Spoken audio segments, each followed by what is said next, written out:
এখন এত সুন্দর পরিবেশ, এত আরাম আয়েশ রেখে কেন আমি বাংলাদেশকে মিস করি, কেন বাংলাদেশে থাকতে চাই, কেন আমি প্রায় একটা বছর বাংলাদেশে থাকলাম। আঙ্কেল, কেন তুমি আমার ভিডিও দেখো? আমি তোমার ভিডিও দেখি কারণে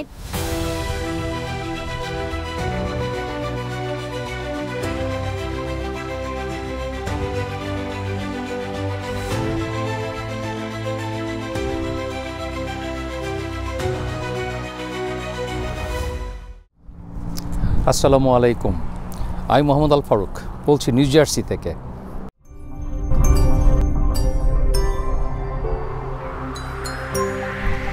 পরশুদিন একদম ভোরে রাত্র 2:30-3টার সময় বাসায় এসে পৌঁছছি।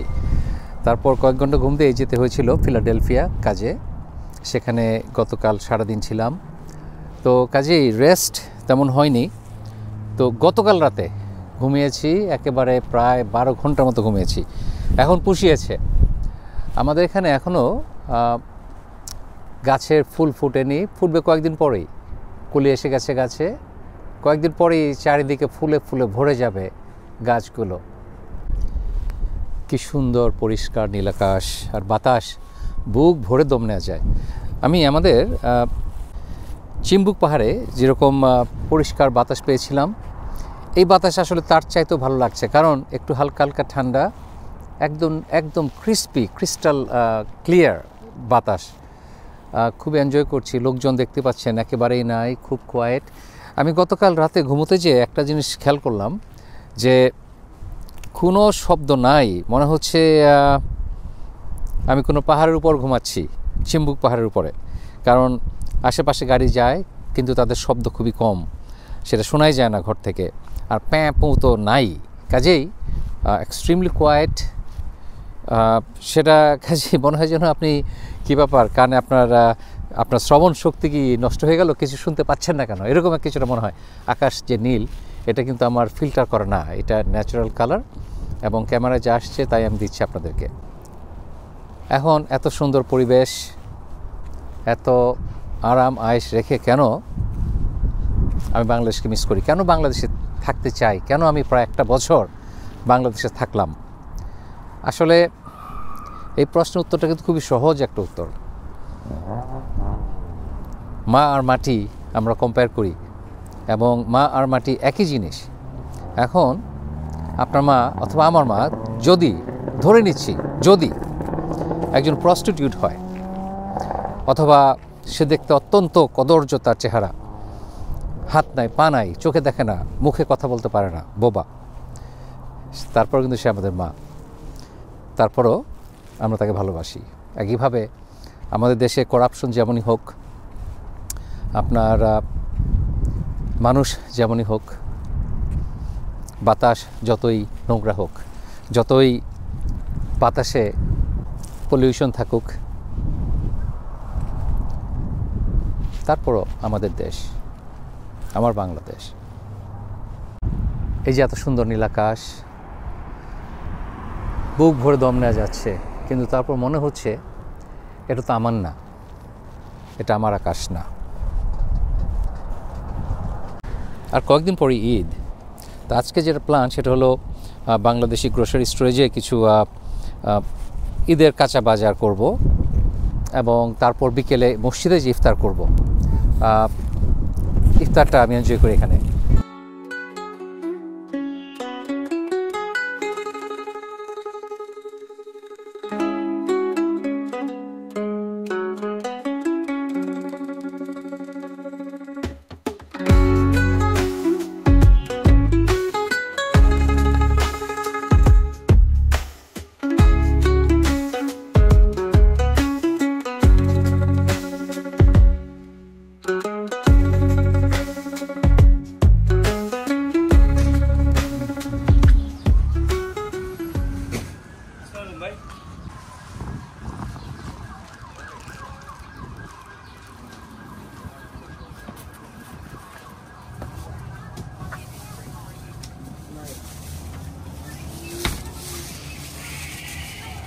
আসসালামু আলাইকুম ভাই, কেমন আছেন? ওয়ালাইকুম আসসালাম ওয়া রাহমাতুল্লাহ। ওয়েলকাম ব্যাক ফারুক ভাই। থ্যাংক ইউ ভাই। অনেকদিন বেড়ে আসলেন বাংলাদেশ থেকে। Thank you. আমাদের বাংলাদেশি গ্রোসারিগুলোতে আমাদের দেশি সবই পাওয়া যায়, আপনার রুচির ডাল ভাজাতে শুরু করে আপনার যা চান দেশি। আর একসময় তো খুবই ডিফিকাল্ট ছিল আমাদের কোনো খাবার খুঁজে পাওয়া, আমাদের দেশি খাবার, কিন্তু এখন সেই কাঁচা সবজি থেকে শুরু করে আপনার ফ্রোজেন ভেজিটেবল, আপনার মাছ, বাংলাদেশি দেশি মিষ্টি, সবই আমরা এখন এনজয় করি এগুলো। আগে দেশ থেকে ব্যাগ ভরে ভরে আমাদের খাবার নিয়ে আসতাম, এখন তার কোনো প্রয়োজন হয় না। আমরা যেতাম সেই নিউ ইয়র্কে কাঁচা বাজার করতে, এখান থেকে প্রায় 2.5 ঘন্টা ড্রাইভ করে। এখন যেটা বললাম, কোনো প্রয়োজন হয় না, আমরা এখানে অনেকগুলো বাংলাদেশি গ্রোসারি আছে আমাদের আটলান্টিক সিটিতে, এবং আমরা এনজয় করি আমাদের দেশি খাবার, খুব একটা মিস করি না। ফ্রোজেন বিরাট বড় বড় ইলিশ, যেটা নাকি ঢাকাতেও পাওয়া যায় না, এখানে পাওয়া যায়। আর বিভিন্ন ধরনের মাছ, সব ধরনের মাছই ধরতে গেলে পাওয়া যায়। আর একটা জিনিস খেয়াল করলাম যে বাংলাদেশে মাছ কাটে মেশিন দিয়ে আর মাংস কাটে এখনও চাপাতি দিয়ে, যার জন্য মাংসের মধ্যে অনেক গুঁড়ো হাড্ডি পাওয়া যায়, যেটা দাঁতে লেগে যায়, যেটা আসলে খাওয়ার জন্য খুবই ডেঞ্জারাস। কিন্তু যাই হোক, আস্তে আস্তে চেঞ্জ হবে, আশা করি সব কিছু চেঞ্জ হবে এক সময়।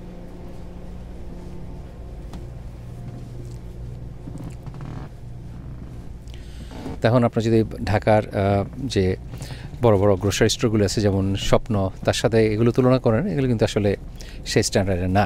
কিন্তু আমাদের জন্য এটাই যথেষ্ট, কারণ আমরা লাকি যে আমাদের দেশি জিনিস পাওয়া যায়, সব কিছু দেশি জুতোও পাওয়া যায়, একেবারে সবরি কলা, কিন্তু কোনো ধরনের কেমিক্যাল ছাড়া, পেকে ফেটে গেছে। আম এখানে 12 মাস পাওয়া যায়, তবে শীতে কোয়ালিটি তত ভালো হয় না।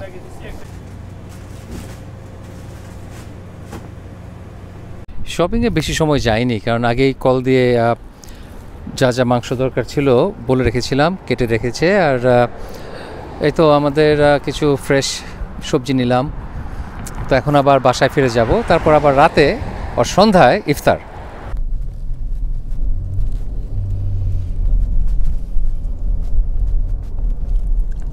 এই তো আটলান্টিক সিটি ট্যুরিস্ট এরিয়া, আর ডান দিকে হলো আটলান্টিক ওশান, আর ক্যাসিনোগুলো সব ওই সাইডেই, সমুদ্রের কিনারে। আর এটা হলো সব শপিং এরিয়া, আউটলেট মল, এগুলো এখানে।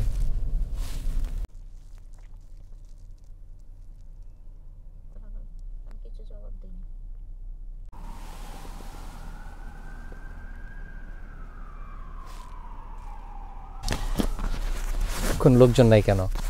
এইটাই আমাদের এলাকা। শুধু সামারে প্রচণ্ড, যখন জুলাই, অগাস্ট, সেপ্টেম্বরে 3টা মাস লোকজন দেখা যায়, আর নাহলে 12 মাস, অন্য 9 মাস এরকম কোয়েট, 1-2 লোক দেখবেন আপনি। রাস্তাঘাটে দেখবেন খালি, কেউ নাই।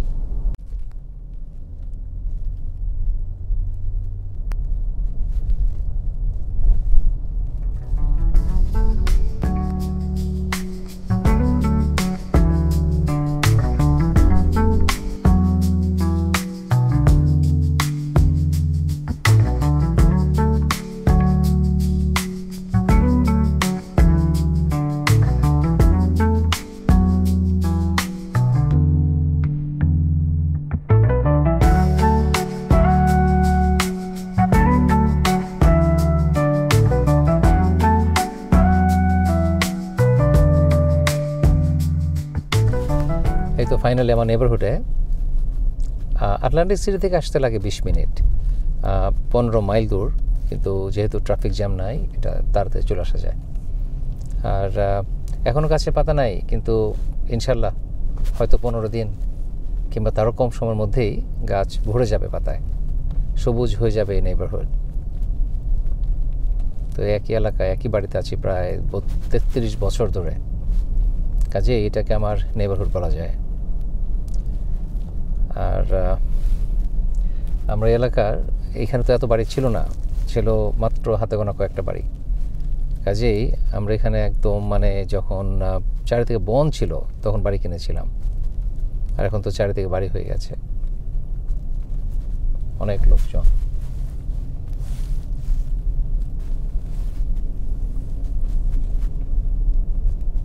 কি মন চায় বনে হাঁটতে যাব?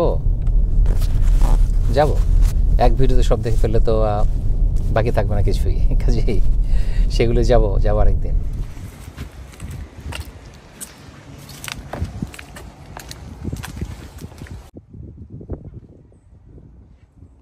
মসজিদ আমাদের বাসা থেকে খুবই কাছে, হেঁটে যাওয়া যায়, 10-15 মিনিট লাগে হেঁটে যেতে। মালাইমান আছে, হ্যালো, সালাম দিয়েছে, ওয়ালাইকুম আসসালাম। তো এই মসজিদটা আমাদের বেশি দিন না, মাত্র বছর 2 আগে এটা হয়েছে। আর তো আমরা এখানে পড়তে যাই, আবার আটলান্টিক সিটিতেও যাই মাঝে মধ্যে। আর তো আজ ঘরের পাশে যাচ্ছি ইফতার করতে এবং মাগরিবের নামাজ পড়তে।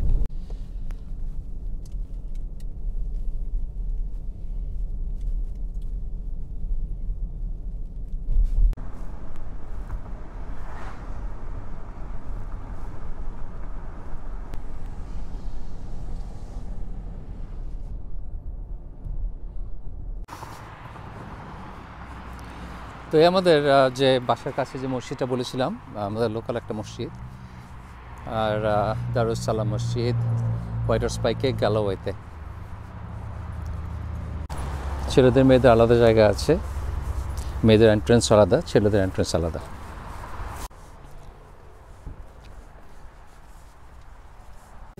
আমাদের দুলা ভাই, আসসালামু আলাইকুম ভাই, কেমন আছেন?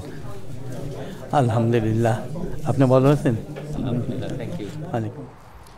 অত্যন্ত দুঃখের সাথে জানাচ্ছি যে আপনাদের সাথে ইফতার শেয়ার করতে পারলাম না, কারণ আজ মসজিদে যে দেখলাম এখানে কোনো ভিডিও করা যাবে না এবং কোনো ছবি তোলা যাবে না। এখন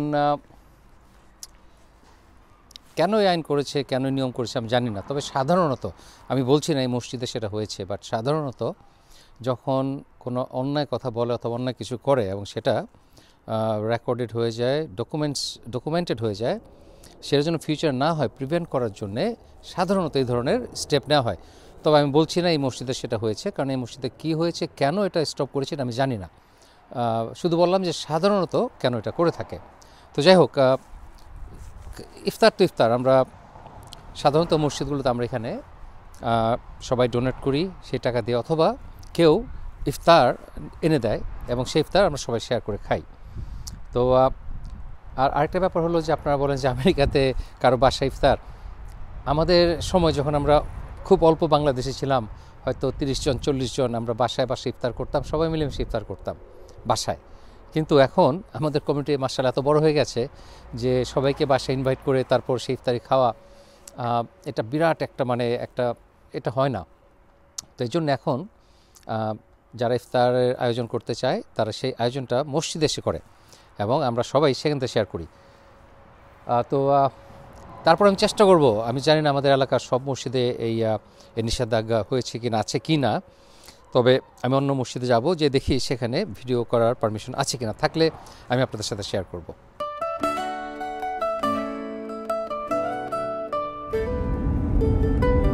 যাচ্ছি আটলান্টিক সিটি মসজিদে, মসজিদ আল হেরা, সেখানে ইফতার করতে। আজ বেশ ঠান্ডা, ভালো ঠান্ডা আজকে।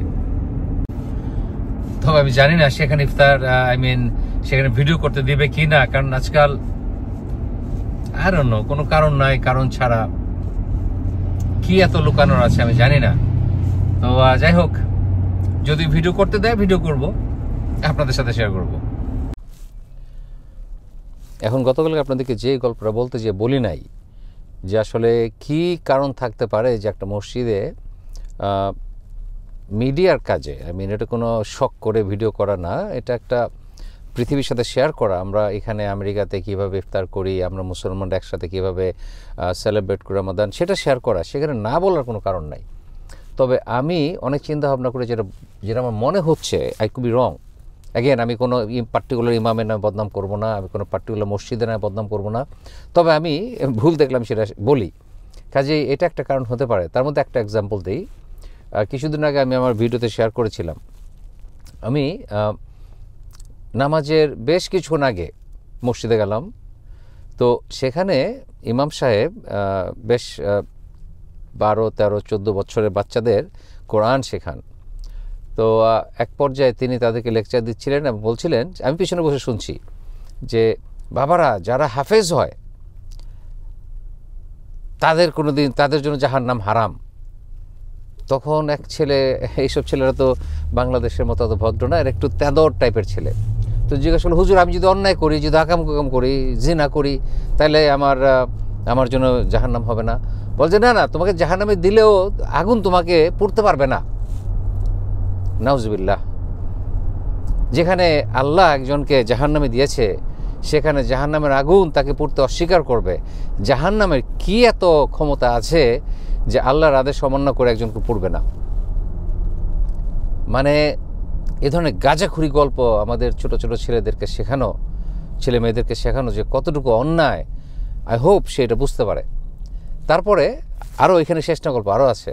তারপর সেই ইমাম বলছে বাচ্চাদেরকে যে তোমরা যারা হাফেজ হবা, হাফেজ হলে তোমরা তোমাদের 10 জন আত্মীয়কে বেহেশতে নিয়ে যেতে পারবা। নাউজুবিল্লাহ।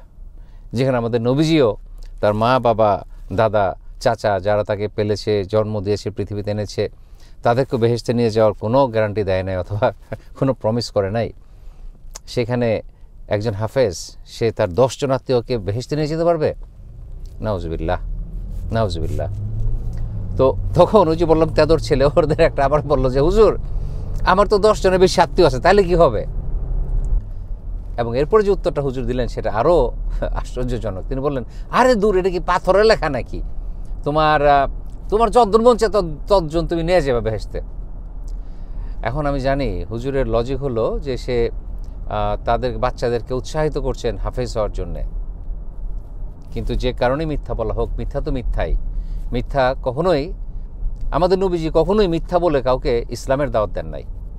তো আমরা যদি ইসলাম ফলো করি, আমাদের তো নবীজিকে ফলো করতে হবে, আমাদের কোরআন ফলো করতে হবে। কোরআনে কোথাও বলা হয়নি যে মিথ্যা বলে আপনি একটা মানুষকে ইসলামের দাওয়াত দিবেন, তাকে হাফেজ বানাবেন। নাউজুবিল্লাহ, আস্তাগফিরুল্লাহ। যাই হোক, তো এই ধরনের একটা গল্প নিশ্চয়ই আমি রোজা রেখে বানিয়ে বলবো না আপনাদেরকে। এটা আমি আগের কোনো একটা ভিডিওতে শেয়ার করেছিলাম। এবং আমার ভিডিও এখানে মসজিদের যারা ম্যানেজমেন্ট আছে, ইমাম, অনেকেই দেখেন। তো হয়তো কারো লেগেছে, যার জন্যে এখন ভিডিও করতে দেয় না। তো এটা হল আমার conclusion. I could be wrong. আবারও বলে দিচ্ছি যে আমার ভুল হতে পারে, যে হয়তো এটা কারণ না, হয়তো আরও কোনো কারণ আছে, কিন্তু আমি তো আর কোনো কারণ খুঁজে পাই না। কারণ এখানে ভিডিও করে মসজিদে যে অথবা সেটা শেয়ার করে, আমার জানা মতে আমি আমাদের এলাকাতে, এখানে আর বাইরের কেউ নাই যে ভিডিও করে এবং সেটা পৃথিবীতে শেয়ার করে আমরা মুসলমান এখানে কেমন আছি, কিভাবে রমাদান পালন করি এবং কিভাবে আমরা ইফতার করি, এটা মনে হয় না আর কেউ শেয়ার করে।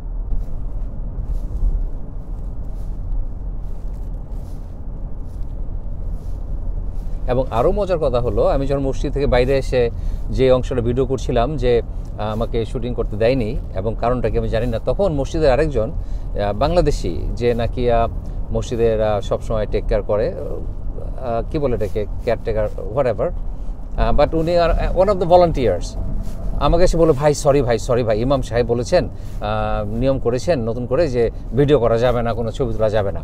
আমি বললাম, ভাই আপনার সরি বলার কিছুই নাই, ইমাম সাহেবের সিদ্ধান্ত, সেটা তার সিদ্ধান্ত, তার বিরুদ্ধে তো কিছু বলার নাই, সে সেটা চায় না, হবে না। কিন্তু it just doesn't make any sense to me. যাই হোক, এনাফ কথা বললাম। যাচ্ছি আটলান্টিক সিটিতে এবং আশা করব সেখানে ভিডিও করতে দেবে যেন আপনাদের সাথে শেয়ার করতে পারি। যদি না দেয়, কি আর করা। আপনারা তো আগে পরে ভিডিওতে দেখেছেন আমরা এখানে কীভাবে ইফতার করি সবাই মিলেমিশে। অসাধারণ সুন্দর একটা দিন, আর আকাশের মেঘ, নীল আকাশে সাদা সাদা মেঘ, কি যে অপরূপ সুন্দর, অসাধারণ।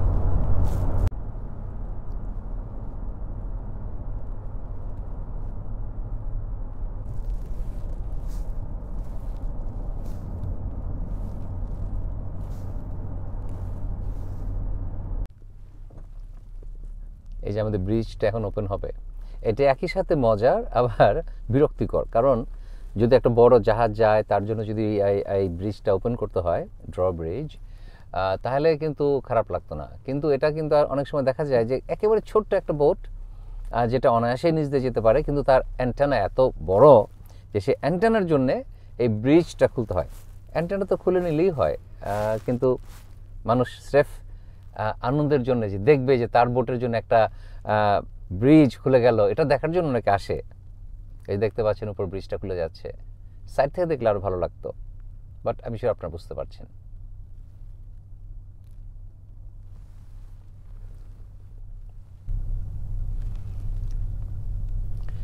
তো ব্রিজটা এইভাবে উঠে গেলে তখন তার নিচ দিয়ে নৌকা যায় অথবা জাহাজ যায়।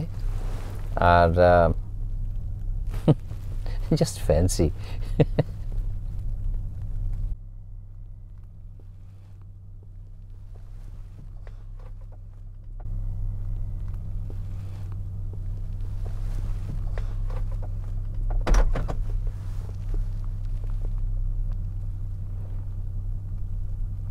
প্রায় 5 থেকে 7 মিনিট লাগে সময়, বেশিও লাগতে পারে। বোটটা এত ছোট যে দেখাও যায়নি। এই বোট নিয়ে আমি কখনই লজ্জায় এই ব্রিজের নিচ দিয়ে যেতাম না এইভাবে সবাইকে রাস্তা আটকিয়ে। আগে বলেছি অনেকে শখ করে এটা করে, জাস্ট আত্মীয় স্বজন বন্ধু বান্ধব নিয়ে আসে, চল যায় ব্রিজ উপরে উঠবে দেখবি। কারণ আমার কিছু বন্ধু আছে যারা এই কাজটা করে, এই জন্য বললাম।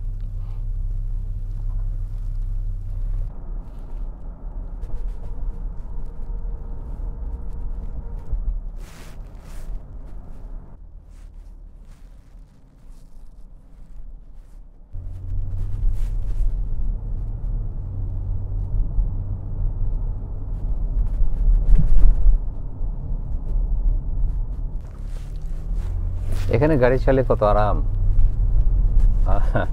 রিক্সা নাই, সিএনজি নাই, মোটর সাইকেলের উৎপাত নাই, আর হর্ন তো আছেই, ঠেলা গাড়ি নাই।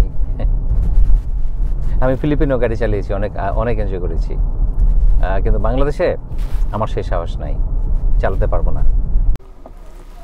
আপনাদেরকে আমি আগে পরে অনেক ভিডিওতে বলেছি, শহরের এই অংশটায় নিম্ন আয়ের যারা তারা থাকেন, দেখতে পাচ্ছেন সব রো হাউস।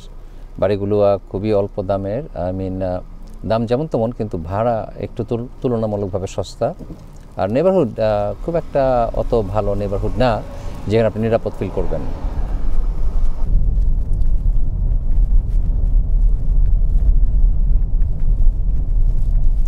আমরা চলে এসেছি আটলান্টিক সিটিতে। ওই ব্রিজটা ক্রস করলেই আসলে তার আগে থেকে আটলান্টিক সিটি শুরু।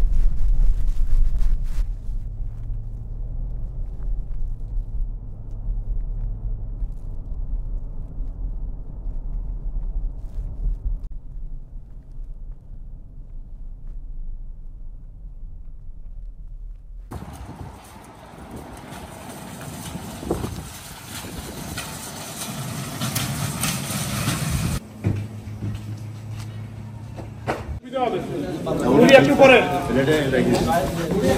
একটু রাখেন। আলহামদুলিল্লাহ, থ্যাংক ইউ, আপনাকে অনেক ধন্যবাদ।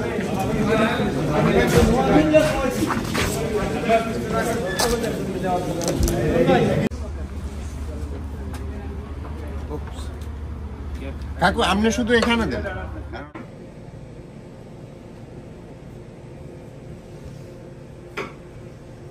নোয়াখালী অ্যাসোসিয়েশন অফ নিউ জার্সির সৌজন্যে আমাদের ইফতার আজকে।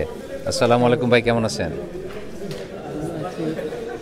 খোকন ভাই, এই যে খোকন ভাই, প্রায় 1 বছর পর, কেমন আছেন ভাই?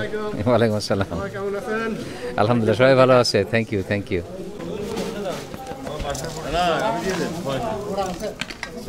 আমি আর পরে যাই খাবে তো ভাঙ্গিয়াই খাবে। আরে ভাঙ্গিয়া খাবে তো সেটা বড় কথা না, একদম দিলে ভাঙ্গা চূড়া তো দেওয়া যায়। সামনে না বুঝবেন আমি ভাঙ্গি খাবো।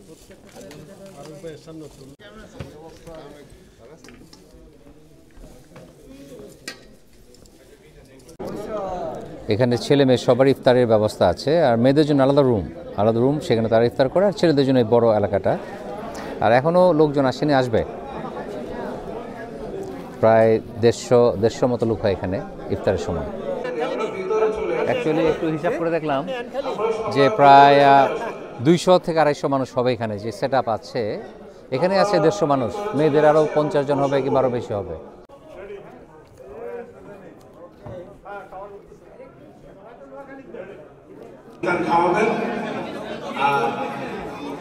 ওবায়দ ভাই যেটা বললো ইলেকশনের ব্যাপারে, এখানে আসলে আমি এবং আকবর ভাই আমরা 2 প্যানেলে রান করতেছি।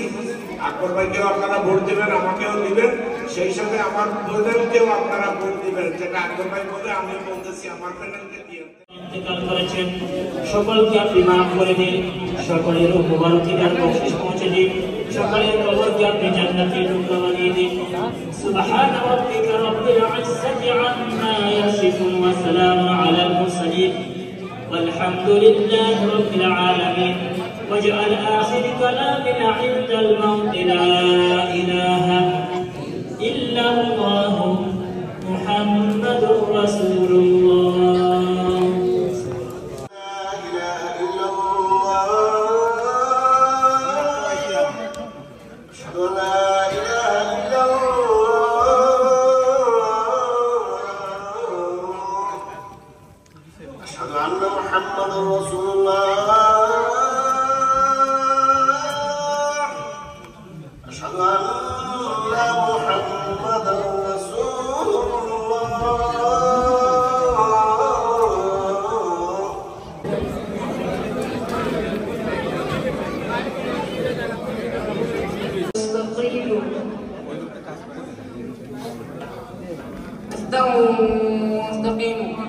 قامت الصلاة الله أكبر الله أكبر لا إله إلا الله আমাদের বেশ মুখরোচক ইফতারের শেষ নামাজ শেষ আবার ডিনারের আয়োজন আছে।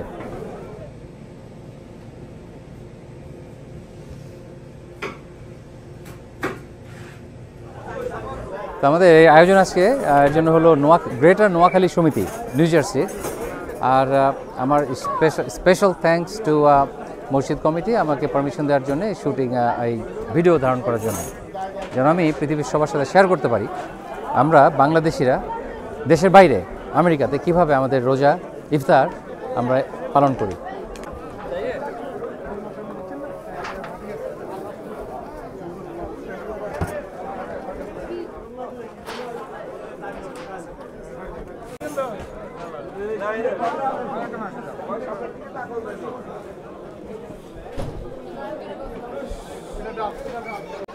তো মসজিদে পরিচয় হলো সাফির আনুমের সাথে।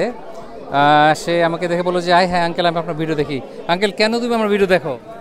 আমি তোমার ভিডিও দেখি কারণ এটা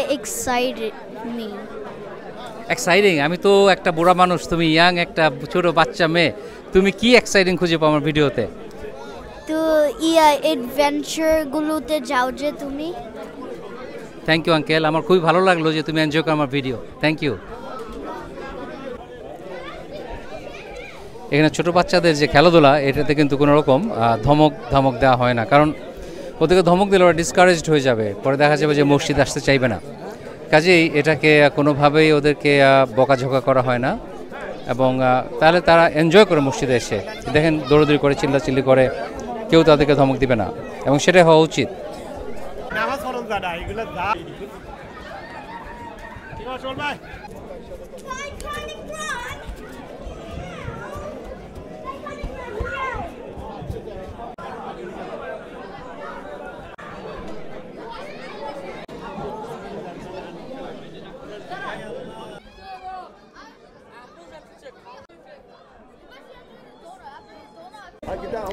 অনেকদিন পর সবাই মিলেমিশে পুরনো বন্ধুদের সাথে ইফতার করলাম, পুরনো বন্ধু ভাই,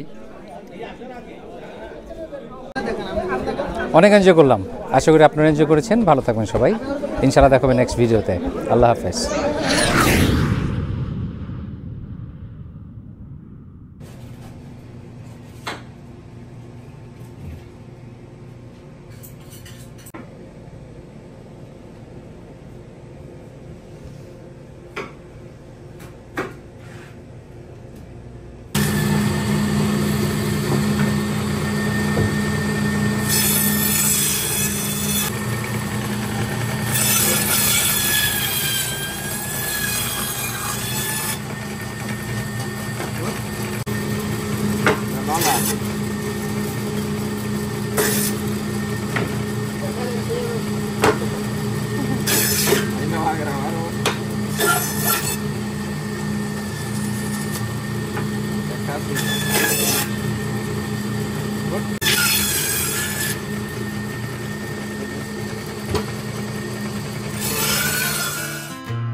হঠাৎ বৃষ্টির মতো তুমি এলে, তুমি এলে তাই রিমঝিম রিমঝিম এই মন ভালোবাসি ভালোবাসি এই তোমাকে বলবে কি তুমি কতটুকু ভালোবাসো আমাকে জানতে চেয়েছিলে কতটুকু বাসি তোমায় অন্ধ যেমন খোঁজে আলো তেমনি খুঁজি তুমি আর সবখানে কোথাও নেই তুমি